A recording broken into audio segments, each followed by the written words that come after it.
It's a bittersweet feeling, you know. Um, I think it's the right decision. I think, you know, there's so many things that are going on in the world right now with coronavirus that I think, you know, allowing people to have that peace of mind, allowing people to be with their families and focus on maintaining health and being safe during this pandemic is more important than playing basketball. I know we all miss basketball dearly, from the fans to the coaches to the owners to the players. We all miss it dearly. And we, you know, if we could go back into March and, you know, wish coronavirus never took over the way it did, you know, we all would have preferred that. But, you know, with the way things have been progressing, I just think health and people's lives matter more than, you know, going out there and risking health, whether that's injuries or catching the virus or whatever. I know, for instance, you know, I've been able to work out, you know, fairly regularly, and I know there's certain guys that I've spoken to that haven't been able to touch a basketball in 8 weeks. So it's like, if I've been able to maintain some type of level, some type of consistency with my work, why is it fair that I can go through this and then the next guy, you know, not be able to touch a ball for 8 weeks? I don't think that's fair if you bring us back and put us into a condensed season. I just don't think that evil levels the playing field. And EuroLeague being so competitive, you know, any given night, any team can win. Um, I just think that the integrity of the game, I think that having it be fair through all the way throughout, is what makes it so great, and which is the reason why I really enjoy it. So, you know, there are many reasons why I feel like it was a better decision to cancel the season, but that's definitely one of them. Would I say no to a title? No, of course I would accept it. But if we're going to win, if us, and I feel like a lot of guys on the team feel the same way, if we're going to win a championship, if we're going to be declared a champion of the EuroLeague, I don't think anybody would want to get it this way. I for sure wouldn't. I wouldn't want to, you know, you know, sit here for the last 8 weeks, not working, not competing, not, you know, diving for loose balls, not fighting, and just be handed something like, here you go, here's a championship. I'll be like, you know, thanks, it's great and everything, but I wouldn't feel like we earned it. And we were so close to getting it last year that, you know, to get it this way this year would just not be, it wouldn't be fulfilling. It wouldn't be a gratifying feeling. It wouldn't feel like we deserved it.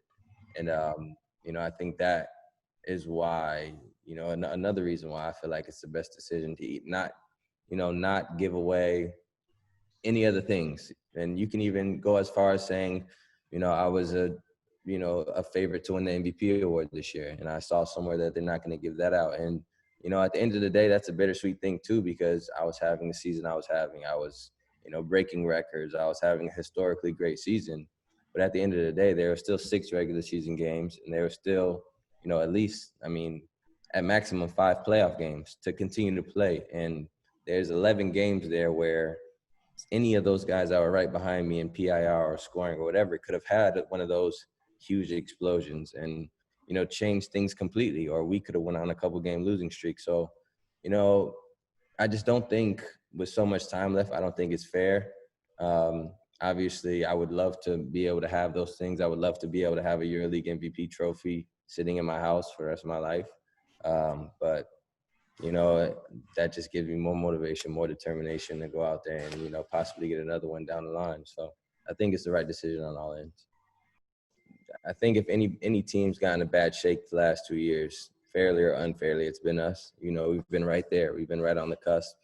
And coming from where we came from, you know, 2 years ago, coming last in the league, you know, making the jump we made last year, and then, you know, using that feeling that we all had sitting in that locker room after, you know, losing in Victoria last year, using that as a driving force every single day. And everybody on our team, whether we were injured, not injured, healthy, like, we pushed each other to the limit this year. And we really had a one goal in mind, and that was to win a whole championship. And, you know, it's bittersweet, because I feel like it's the right decision, but it's obviously difficult to sit here and not be able to at least have the opportunity. But like I said, it's the right decision moving forward, and it just keeps adding and adding to that motivation that all of us have at Ephes. I've seen a guy like Casey Rivers say next year is going to be the best year that EuroLeague's had, and I think in general this is going to be after this long extended break for all sports, you know, I think whenever you get to be in an arena again and you feel the fans' presence and you get to be inside of that atmosphere that the EuroLeague has, I think next season in the EuroLeague is going to be one of the best, most competitive, exciting, like thrilling seasons that it's been in recent history. So it's definitely going to be a good year for sure. You never want any conflicts. You never want any of the players to have conflicts with the coaches, to have conflicts with the owners, to have conflicts with the fans. Like, you know, I think the EuroLeague is, you know, there's not much conflict throughout the league. I think everybody just is very passionate.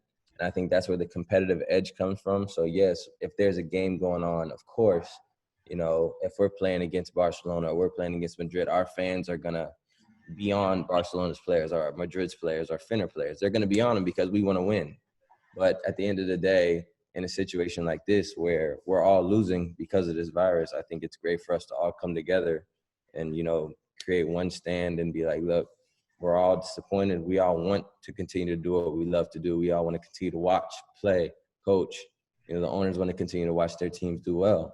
But at the end of the day, when there's a bigger purpose in life, when there's a bigger thing that's much bigger than all of us, this virus is bigger than any and everybody right now. So it's great that we've all kind of come to one united stand and, you know, taken it head on and just dealt with it the way that we've had to deal with it.